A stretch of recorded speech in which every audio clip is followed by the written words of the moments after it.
to episode 10 of On My Studio Table. Thank you so much if you've been following me right from the beginning of this series, and if you've only just joined, welcome. It's lovely to have you be a part of what I'm doing. I have introduced myself before, but I'll just briefly say that I live in northern Tasmania, which is an island state south of Australia. I was born in Canada, but I've lived in Tasmania since I was in my teens. And this is my home. I'm now married to a Tasmanian. My children and grandchildren are also Tasmanian. So I really have put down roots in this place. Just before I show you what's on the table, I just wanted to talk to you a bit more about the wall hanging behind me. I still have to put a rod pocket on it, so I've just used a skirt hanger to hang it up.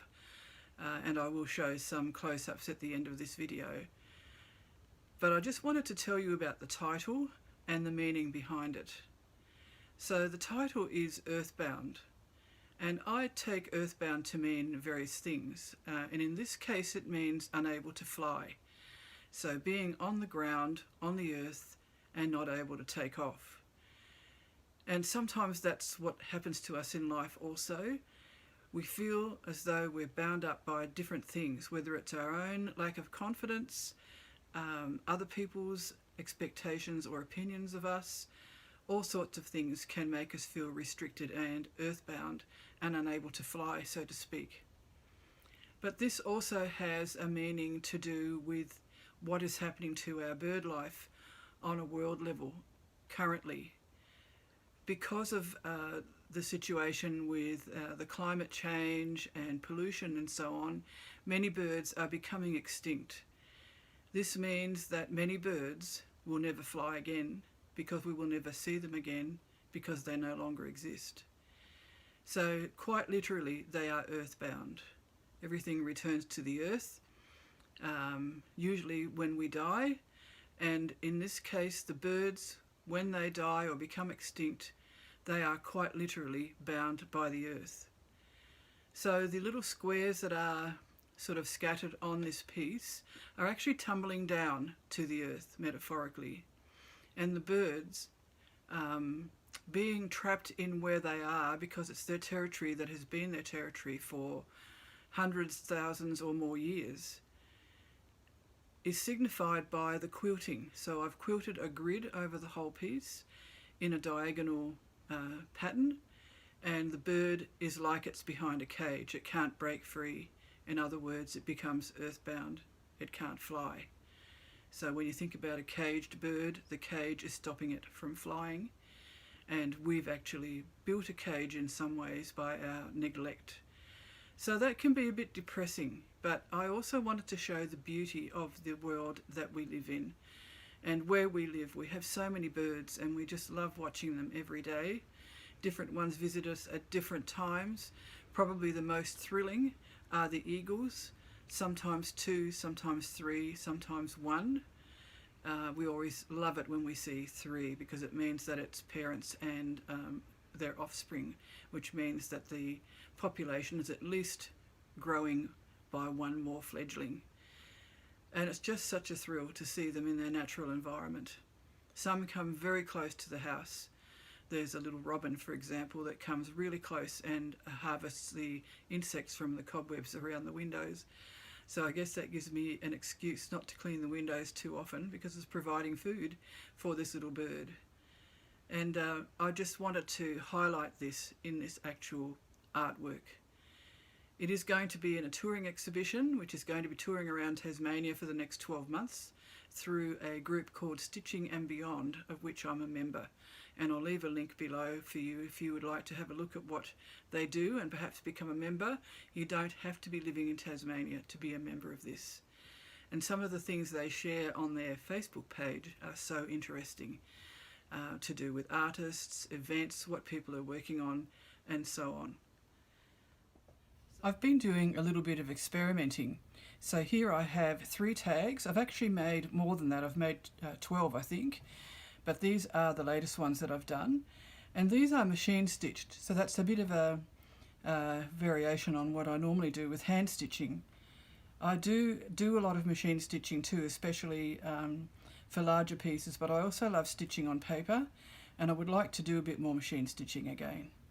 And what I've done is I've layered some paper from an old thesaurus, used tea bags and a little bit of eco-printed paper, because I often have strips left over after I've cut them up for cards and so on. And I've layered them onto a background of just the standard luggage labels. These are the larger sizes. But before I layered them, I actually did a bit of stenciling, and I used a product that I haven't used before. The product is called Lindy's Moonshadow Mist, and I just ordered 2 colours from the Thread Studio. Dale Rollerson, who runs the Thread Studio, demonstrated some things that you can do with these mists, and I found out that they are totally natural. They are made with walnut ink and very, very fine pieces of mica. So I had 2 colours, one was more a gold colour and one was more a brown colour, and I experimented with them with the stencils that I had, but I also ordered some from her. You'll notice in my landmark series, which I show in this video also, that I made my own stencils, but sometimes it's nice to try something different. So these are the ones that I've used. This is one I've had for many years and that I've used often in my work. And then these white ones were the ones that I bought from the Thread Studio. So I quite enjoyed making these. It was a bit of a change from what I do with my hand stitching, and also it's really nice to do things from paper sometimes, and as you probably know, I also like to combine them as in the landmark series, which I said I will show you as part of this video. So I'll just put those aside and go on to the next thing. I have been working on another page in my slow stitching journal, and these are the materials that I've used. I had some wool strips left over from other projects, mainly vintage blanket and all naturally dyed. I had a piece of silk, which I attempted to eco-print but didn't print very well, and these lovely flower thread cotton embroidery threads, which I really love using. The brand is Ginny Thompson, and I bought them from a local person who used to have a quilting shop, and she's now selling off her things, so I got them at a very good price, which was lovely. And what I've done with them is a really interesting exercise. I've actually missed 1 week of the journal with K3n because I'm still thinking about what to do. So I've left a blank page for that one, and I've gone on to the next one. And this is it. And I really enjoyed it. So the wool is behind and the silk is on top. And then I've put the strips in a meandering fashion and just sewed them down with a straight stitch. And when K3n was explaining about this, she was referencing the artist Judy Martin, or Judith E. Martin, not to confuse her with another Judy Martin who is an artist. And you can use strips of cloth or couch down some wool, or even just do some stitching, or a combination of all of them. And so I decided, because I had these wool strips, to actually weave them, well, stitch them, not weave, continuously onto the background. It does look a bit like weaving, but it's not actually woven. And I really love the colours. I chose just 3 colours, as you saw, green, red and blue, in what I guess you would call dusty colours or country shades. And I like the warmth and the colour in that. What I've written with it is another excerpt from my journal, and this was written this year. And we had a beautiful orange dawn. And there's an old saying that if you have a bright sky in the morning, it means you're going to get rain. So that's what this is based on. An orange sky forecasts rain, a beautiful omen. Sometimes we think of rain as a negative thing, but it's so important to have rain because otherwise the earth just dries up and things can't grow.